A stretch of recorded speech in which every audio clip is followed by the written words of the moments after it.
यही कि अर्जुन ने शादी कर ली। अब हमारा भाई काम से या हालातों से इतना अमीर तो है नहीं कि वो 4 लोगों को भी बुलाकर खिला पाता। ऊपर से लड़की के घर वाले भी मानने को राजी नहीं थे। लेकिन बस कहते हैं ना, दिल वाले दुल्हनिया ले ही जाते हैं। अर्जुन ने किसी तरह उन्हें मना ही लिया। खड़ा खड़ी में ही शादी हो गई और अब हमारी भाभी आज घर आ रही है।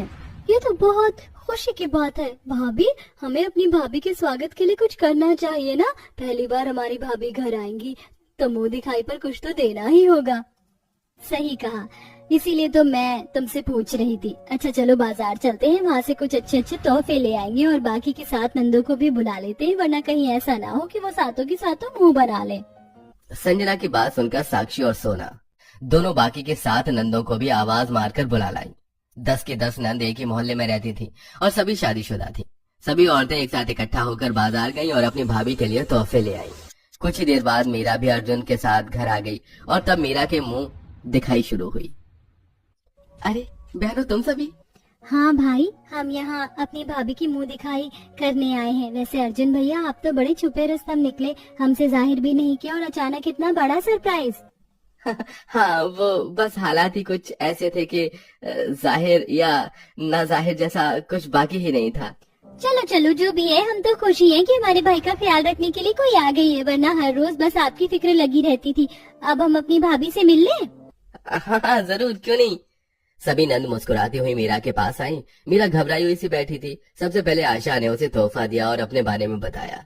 अरे वाह, हमारी भाभी चांद का टुकड़ा नहीं, पूरा पूर्णिमा का चांद है चांद। ये लो भाभी तुम्हारा तोहफा। और जानती हो मैं कौन हूँ?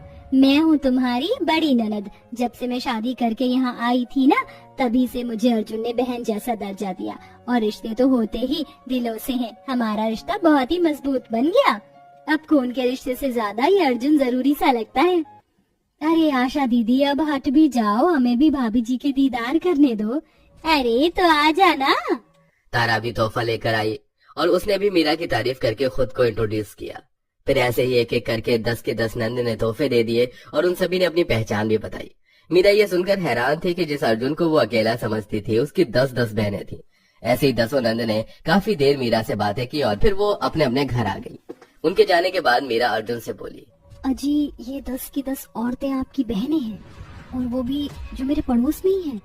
हाँ मीरा, ये 10 की 10 औरतें मेरी बहनें ही हैं। जानती हो, जब ये सभी एक एक करके शादी करके आई थी ना, तो मेरी माँ ने इन्हें बेटियों की तरह माना था। लेकिन जब माँ का देहांत हुआ तो मैं टूट गया। तब से मुझे भाई समझकर मेरी बहनों ने ही मेरा ख्याल रखा, मुझे हिम्मत दी। आज अगर मैं 4 पैसे भी कमाता हूँ ना, तो इन्हीं के हौसले का नतीजा है। मीरा अर्जुन की बातें सुनकर इमोशनल होने लगी। ऐसे ही रात बीत गई और अगली सुबह 10 नंद अपनी भाभी के पास आई।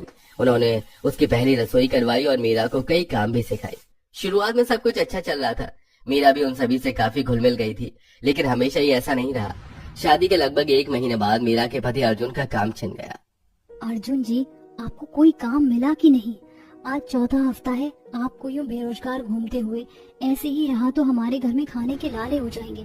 मैं हर चीज को बड़े हिसाब से खर्च कर रही हूँ, लेकिन अब सब कुछ निपटने की कगार पर है। मैं जानता हूँ।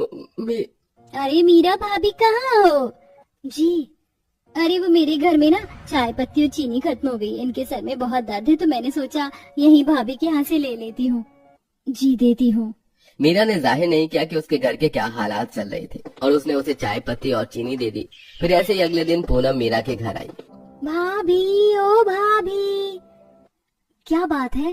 अरे भाभी, मेरा ना आटा निपट गया, बस जरा 3 रोटी के लायक आटा चाहिए। देती हूँ। मीरा के घर में खुद एक एक दाने की तंगी का माहौल था, लेकिन उसने अपनी नंद को मना नहीं किया। अर्जुन भी घर में ही था। उसे ये सब कुछ अच्छा नहीं लग रहा था, लेकिन वो भी कुछ नहीं बोला। फिर ऐसे ही शाम हो गई और शाम के वक्त राखी और शीतल मीरा के पास आई। भाभी, घर में तो हो? हाँ बोलिए। भाभी, हमें ना सब्जी बनानी है, लेकिन याद ही नहीं रहा, घर में हरी मिर्च खत्म हो गई, जरा दे दो। हरी मिर्च? हरी मिर्च नहीं है, जाओ लाल मिर्ची में ही सब्जी बना लो। ठीक है, चल राखी। दोनों नंद आज खाली हाथ मीरा के घर से लौट आई। अर्जुन जी, आपने ऐसे क्यों बोला? मैं दे देती ना। मीरा, किसी के लिए इतने भले भी न बनो कि अपना नुकसान कर लो। मेरी बहनें तो बावली हो गई हैं। भाई घर में पड़ा हुआ दिखाई नहीं देता इन्हें, जो मेरे यहाँ से राशन मांगने आ जाती हैं। अब मैं तुमसे बोल रहा हूँ, कोई भी घर आए उसे रत्ती भर भी राशन मत देना, जब तक मेरा कोई पक्का काम नहीं लग जाता। अर्जुन ने मीरा से उसकी नंदों को कुछ भी देने से मना कर दिया। मीरा ऐसा करना तो नहीं चाहती थी, लेकिन हालातों की खातिर न चाहते हुए भी उसे ऐसा करना पड़ा। अब जब भी कभी उसकी नंदे उससे कुछ लेने आती तो वो उन्हें मना कर देती। मीरा, थोड़ी हल्दी मिलेगी?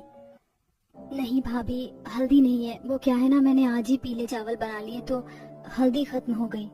अच्छा, वैसे जब भी हम कुछ लेने आते हैं वो चीज खत्म ही हो जाती है।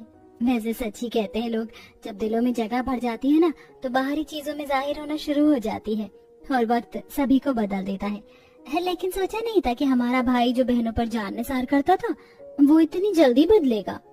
सुष्मिता ऐसे बोलकर चली गई। मीरा उसकी बात पर कुछ नहीं बोल पाई, क्योंकि वो बेचारी मजबूर थी। अब लगातार भाई के घर से हर चीज की मनाही होने की वजह से दसों नंदों के बर्ताव में बदलाव और रूखापन आ चुका था। वो दसों ही मीरा को गलत समझने लगी थी और उससे दिलजली बात करती थी। एक दिन सभी नंद संजना के यहाँ इकट्ठा हुई और मीरा के बारे में बातें करने लगी। हम तो कितने खुश थे कि हमारी भाभी आएंगी, लेकिन ऐसा सोचा नहीं था कि भाभी ऐसा बदलाव लेकर आएंगी।